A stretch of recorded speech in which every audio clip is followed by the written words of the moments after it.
በህይወት ውስጥ ትልቁን ለውጥ የሚፈጥሩት ትናንሽ ነገሮች ናቸው።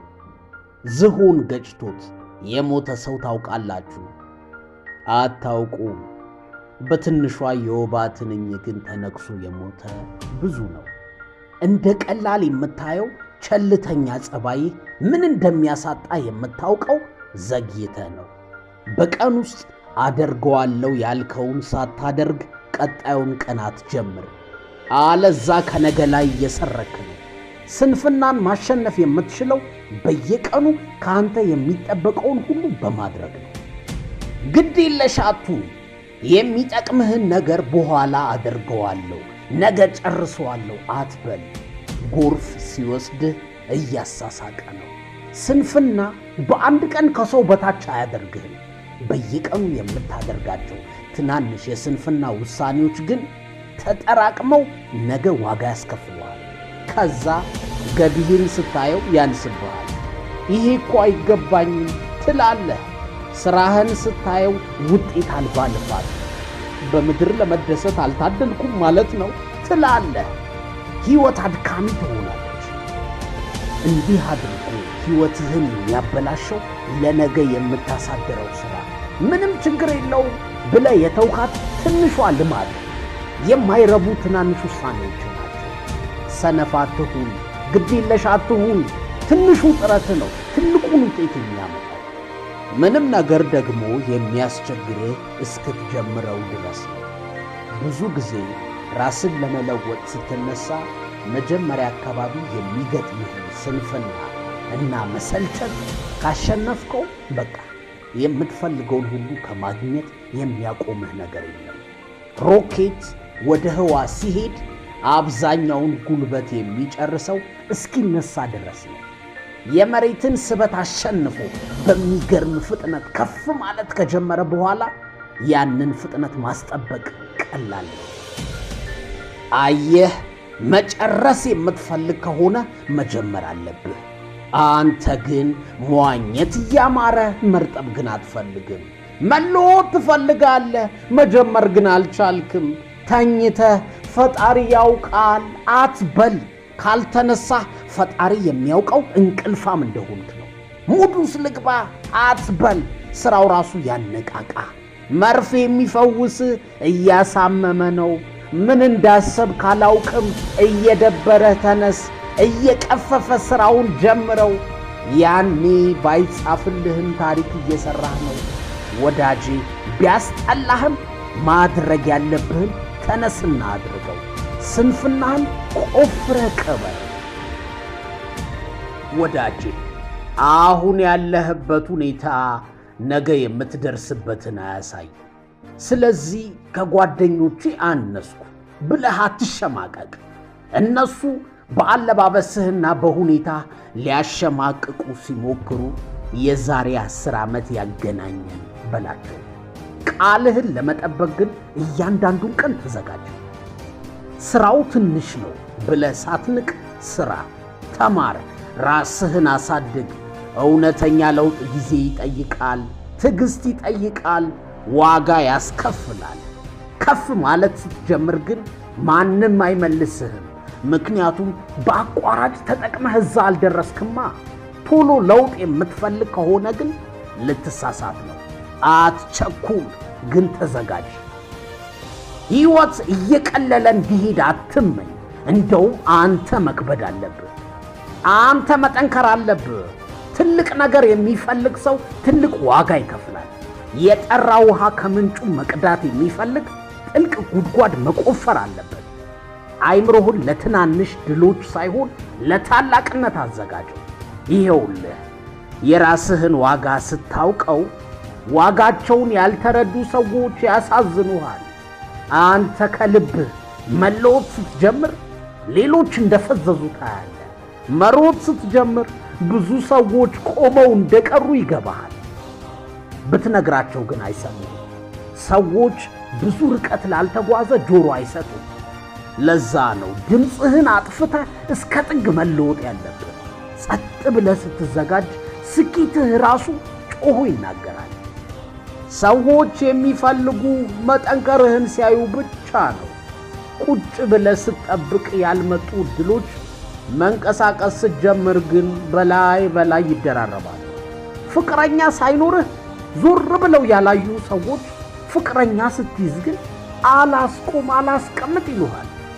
ቆመህ ስትጠብቅ ያልመጣው ታክሲ እንኳን በእግርህ መንገድ ስትጀምር የሞላ አንድ ሰው ይልሃል። ይህች ዓለም የምታዳላው ቁጭ ለሚል አይደለም፣ ለሚሮጥ ነው።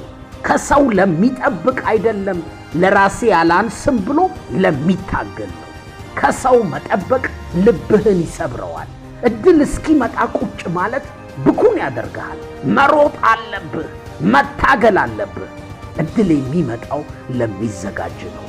ካልተዘጋጀ ቢመጣ ራሱ ታባክነዋለህ።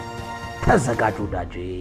ንስር በጣም ዝምተኛ ናት፣ ፓሮት ደግሞ በጣም ትለፈልፋለች። ግን ንስር ዝምተኛ ብትሆንም ከማንም በላይ ከፍ ብላ ከዳመናውም ከፍ ብላ ትበራለች።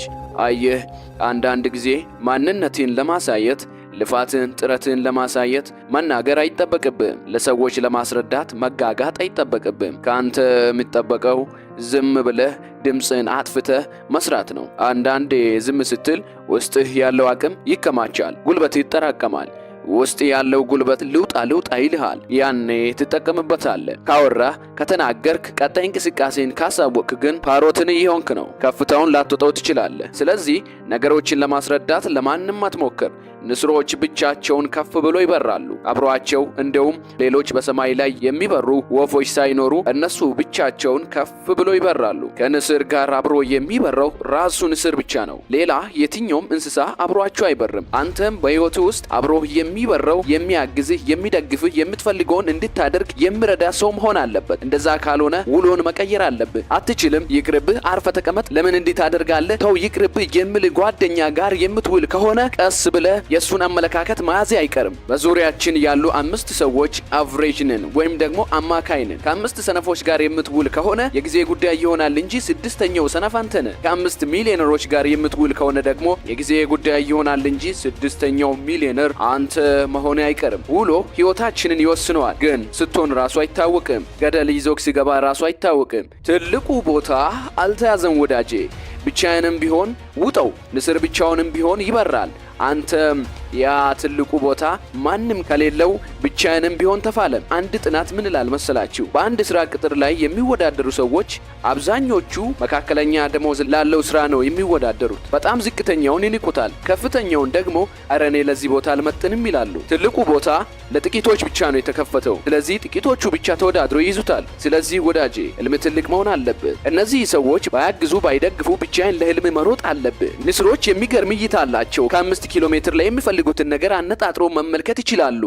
ያን ነገር ካላገኙ ግን ትኩረታቸው ከዛ ነገር ላይ አይነቀልም። እስኪያገኙ ድረስ መክፈል ያለባቸውን መስዋዕትነት ሁሉ ይከፍላሉ። አንተም በህይወት ውስጥ አሁን ላይ ቆመህ የዛሬ 5 ዓመት የዛሬ 10 ዓመት መሆን የምትፈልገውን ነገር ካሁኑ ማሰብ መጀመር አለብህ። አልመህ ማት አለብህ። ያንን ነገር እስክታገኝ ደግሞ ትኩረት መነቀል የለበትም። መክፈል ያለብህን ዋጋ ከፍለ ባትችሎ ከባድ ቢሆን እንኳን እንደ ንስር መስዋዕትነት ከፍለ ያን ነገር እጅ ማስገባት አለብህ። ዳመናው ሲጨፈግግ መብረቁ ሰማዩን ሲያርሰው እንደ እሳት ዝናቡ ሲወር ሌሎች ፍጥረታት በሙሉ ከዛ ዝናብ ለማምለጥ ለመጠለል ሲሯሯጡ ሲሸሹ፣ ንስሮች ግን ደስ ይላቸዋል። በከባዱ ንፋስ እንደውም ተወናጭፈው ከዳመና በላይ ሆነው ዝናቡን ከላይ ወደ ታች ያዩታል። ዝናብ የተባለው በህይወት የሚገጥመው ችግር ነው። ከባዱን ፈተና እንደ ሌሎች ፍጥረታት በርታ የምትሸሽ ልታመልጠው የምትሞክር ለመጠለል ለመሸሸግ ምክንያት የምትፈልግ ከሆነ ሁልጊዜም ያሳድዱሃል። አሳዳጅ ተሰዳጅ ሆነ ትኖራለህ።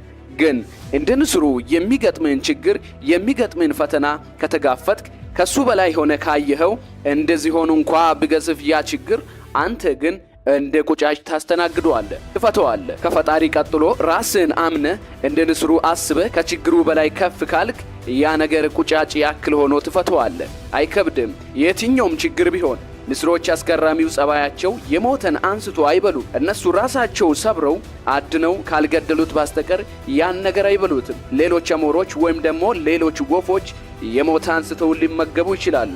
ንስሮች ግን በፍጹም አያደርጉትም። የሞተ የሚላችሁ በሕይወታችን ውስጥ ትላንትናን ነው። ትላንትና ሞቷል፣ አልፏል። ትላንት መማሪያ ነው። ነገ ዛሬ ግን ምንኖረው ምናጣጥመው ነገር ነው። ስለዚህ ከትላንት ስህተታችን ችግራችን ማስታወስ የማንፈልጋቸውን ነገሮች ብቻ አይደለም፣ ስኬታችን ራሱ ላይ ተቸንክረን መቅረት የለብንም። ምክንያቱም የትላንት ስኬት የትላንትና ነው፣ ለዛሬ መመኪያ አይሆንም። ዛሬ ላይ ማተኮር ነው ያለብን። ንስሮች በጣም አስገራሚው ጸባያቸው ለመብረር ከፍተኛ ዝግጅት ያደርጋሉ። ዝግጅታቸውን ሲጨርሱ ግን ለምን ከባድ ሁኔታ አይፈጠርም? እየበረሩ ያልፉታል። አንተም የምትፈልገውን ነገር ለማሳካት ከምቾት ቀጠና መውጣት ካለብህ መውጣት አለብህ። የሆነ ነገር ማድረግ አለብኝ ግን አይመቸኝም ይቅርብኝ የምትል ከሆነ ምንም ነገር አታሳካም። በቃ እኔ እኮ አሁን ያለኝ ደሞዝ በቂዬ ነው፣ እዚሁ ላይ አድጋለሁ፣ ከዚያ ቀስ እያልኩኝ እጨምራለሁ እሄዳለሁ ማለት የለብህም። አዲስ ነገር ለመሞከር ከምቾት ቀጠና ለመውጣት መፍራት የለብህም። አንድ በጣም የሚገርመኝ አባባል አለ። አብዛኛው ሰዎች በ30 ይሞቱና በ70 ይቀበራሉ። ምክንያቱም የቀረውን 40 ዓመት የሚኖሩት 30 መጨረሻ ላይ ያለውን ሲደጋግሙት ነው ይባላል። ስለዚህ በህይወት ውስጥ አንተም እንደዛ የምታደርግ ከሆነ ህይወትን አትቀይረውም። አዲስ ነገር ለመሞከር ከምቾት ቀጠና ለመውጣቱ ሁሌም ዝግጁ መሆን አለብህ።